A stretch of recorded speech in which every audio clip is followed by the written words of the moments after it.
இங்க சிறுபான்மை மக்கள் அதிகமாக வாழுறீங்க. நாட்டோட பிற பகுதிகளில் சிறுபான்மை மக்கள் எத்தகைய அச்சுறுத்தல்களுக்கு ஆபத்துகளுக்கு எதிர்கொண்டிருக்காங்க எல்லாருக்கும் நல்லா தெரியும். ஆனா தமிழ்நாட்டோட ஒவ்வொரு சிறுபான்மையினரும் பாதுகாப்பாக இருக்கிறாங்கன்னா திராவிட மாடல் ஆட்சி தமிழ்நாட்டில் வலிமையாக இருக்கிற காரணத்தால தான். தலைவர் கலைஞர் வழியில் இந்த ஸ்டாலின் அதை உறுதி செஞ்சிருக்கிறார். திமுகவும் தோழமை கட்சி இயக்கங்களும் தான் சிறுபான்மை மக்களுடைய உண்மையான காவல் அரணாக இருக்கும்.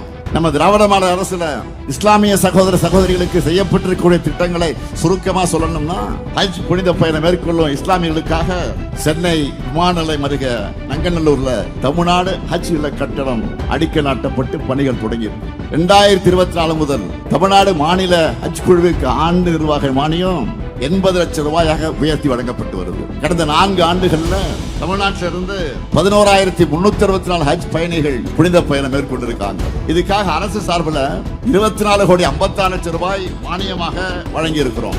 ஒன்றிய அரசு சிறுபான்மையின மாணவ மாணவியருக்கு வழங்கி வந்த கல்வி உதவி தொகையை நிறுத்திடுச்சு. எனவே நம்ம அரசு சார்பில் 1 முதல் 8ஆம் வகுப்பு வரை அரசு மற்றும் அரசு உதவி வரக்கூடிய பள்ளிகளில் படிக்கிற முஸ்லிம் மாணவர்களுக்கு 1000 ரூபாய் கல்வி உதவி தொகை வழங்கியிருக்கிறோம். 2022ஆம் ஆண்டிலிருந்து 159 கல்வி நிறுவனங்களுக்கு சிறுபான்மையின தகுதி சான்றிதழ் வழங்கி இருக்கிறோம். இதுல 103 சிறுபான்மை நிறுவனங்களுக்கு நிரந்தர சிறுபான்மையின தகுதி சான்றிதழ் வழங்கப்பட்டிருக்கு. தொன்மையான பள்ளிவாசல்கள் மற்றும் தர்காக்களை புனரமைக்க இதுவரை 10 கோடி ரூபாய் நிதி ஒதுக்கீடு செய்யப்பட்டு 10 தர்காக்களுக்கு வழங்கப்பட்டிருக்கு. பள்ளிவாசல்கள், தர்காக்கள், வக்ஃப் நிறுவனங்களை புனரமைக்க இதுவரைக்கும் 23 கோடி ரூபாய் நிதி ஒதுக்கீடு செய்யப்பட்டு 308 வக்ஃப் நிறுவனங்களுக்கு வழங்கப்பட்டிருக்கு. கிறிஸ்தவர்களுக்கான கல்லறை தோட்டங்கள் மற்றும் இஸ்லாமியர்களுக்கான கபர்ஸ்தான்கள் இல்லாத மாவட்ட தலைநகரங்களில் தேவைப்படுகிற நடத்த மாவட்ட நிர்வாகத்தின் மூலம் கையகப்படுத்தி மாநகராட்சியால நகராட்சி சார்பில்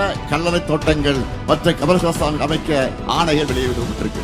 இப்படி சிறுபான்மை மக்களுக்கு தேவையானதை செஞ்சு கொடுக்கிறது மட்டும் இல்ல, உங்களுக்கு அநீதி ஏற்பட்டா அங்கே பாதுகாப்பு அரணாக நிற்கிறது யாரு? நாங்க தான், திமுக தான். இந்த முத்துவேல் கருணாநிதி ஸ்டாலின் தான் குடியுரிமை திருத்த சட்டத்தை கொண்டு வந்தாங்க. வீதி வீதியா போய் நம்ம கூடவே வாழக்கூடிய இஸ்லாமிய சொந்தங்களுக்கு அநீதி இழக்கப்படுது.